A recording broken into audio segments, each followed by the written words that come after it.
Yes hello friends, कैसे हो आप सब। उम्मीद है एचटेट का पेपर आपका बहुत अच्छा हुआ होगा।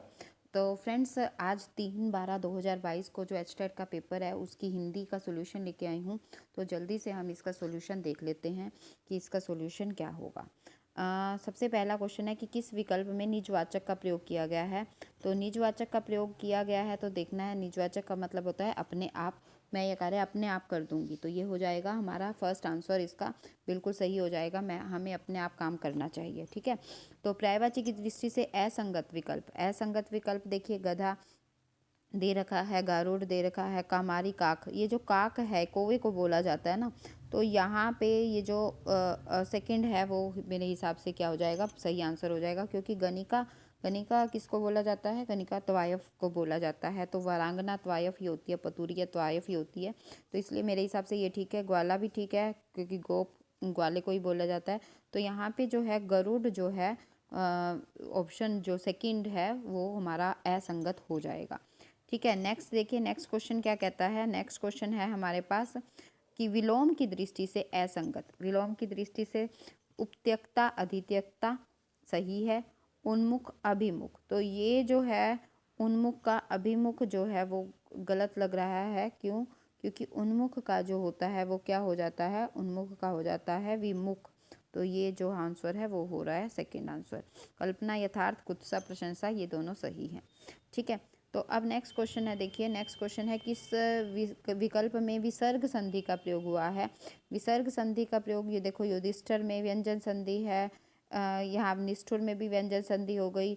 वयोवृद्ध, वयोवृद्ध जो है वय है प्लस में वृद्ध हो जाता है ना, तो यहाँ पे कौन सी संधि हो गई है, विसर्ग संधि हो गई है। तो हमारा सेकंड ऑप्शन जो है बिल्कुल सही हो गया। वयोवृद्ध में कौन सी संधि हो जाती है, विसर्ग संधि हो जाती है।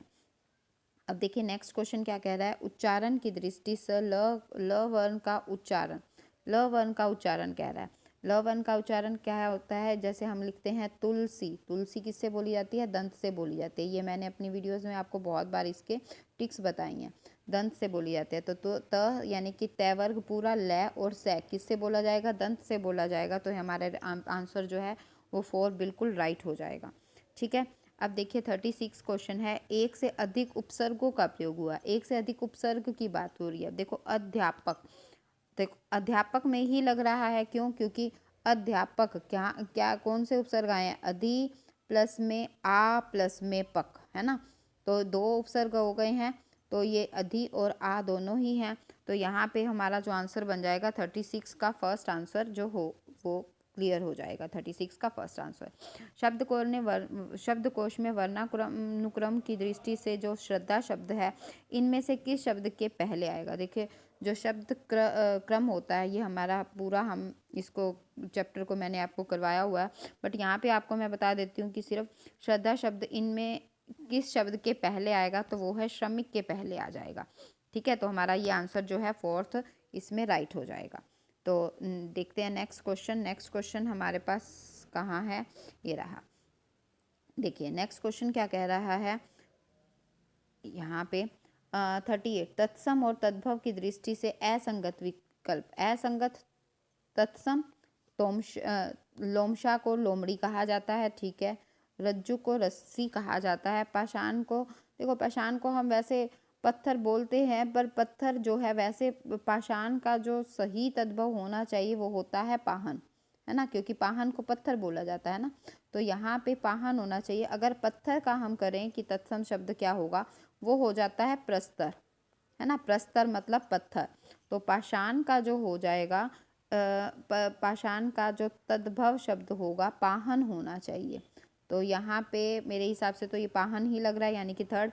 मस्तक माथा होता है बिल्कुल, तो हमारा थर्ड आंसर जो है वो हो जाएगा कि ये जो पाषाण है पाहन होना चाहिए था, ठीक है। निम्न में से आवट का प्रत्यय का प्रयोग, ये तो बताने की जरूरत ही नहीं है। गुर्राहट, सजावट, बनावट, तरावट।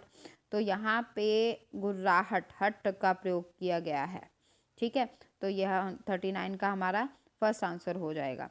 नेक्स्ट देखिए, समास की दृष्टि से असंगत। असंगत, कनक लता, कनक के समान लता यानी कर्मधारय समास। सचिवालय, सचिवालय है जो तत्पुरुष समास है। चौराहा, चार राहों का समूह।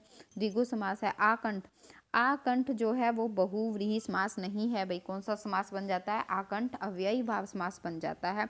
तो असंगत कौन सा हो गया हमारा? ये फोर्थ ऑप्शन राइट हो गया इसमें। ठीक है, तो नेक्स्ट देखते हैं। नेक्स्ट क्या कह रहा है? नेक्स्ट कह रहा है वो समश्रुत भिन्नार्थक शब्दों का अर्थ भेद की दृष्टि से बेमेल। बेमेल, अब देखो बेमेल की बात कर रहा है यहाँ पे। बेमेल का मतलब मेल नहीं हो रहा है जहाँ पे। सदेह, सहदेह देह सहित, संदेह संशय। सुवन पुत्र ही होता है, सुमन फूल होता है। स्वजन, देखो एक बार स्वजन जो है वो बंधु होता है, स्वजन कुत्ता होता है। सही है। यहाँ पे मुझे जो है वो डाउट लग रहा है, क्योंकि सुकृति का मतलब जो सत्कर्म ही होता है, तो वो मेरे ख्याल से ये वाला सुकृति होता है कि सत्कर्म यानी कि अच्छे कर्म करने वाला।